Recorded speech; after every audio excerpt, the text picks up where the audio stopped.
Elə onu deyirəm də, təzdə satmışam Gürcüstana. Bir dəqiqə xahiş edirəm. Abacı, sən nə olub? Qalın qaradır, sifət eləyib oturursan. Bir dilən görüm nə olub da? Demək istəyirəm amma çox utanıram mən. Yo, nədən utansa denən. Mən üzüyümü itirmişəm. Mən aldığım üzüyü. Hə, nişan üzüyümü.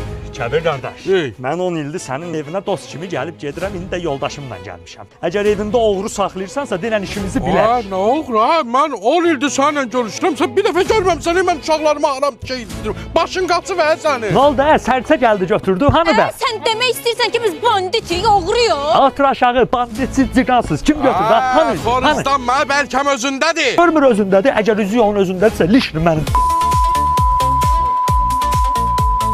Bir dəqiqə dayanın, dalaşmayın. Mən üzüyü tapdım mən. Hardan tapdın?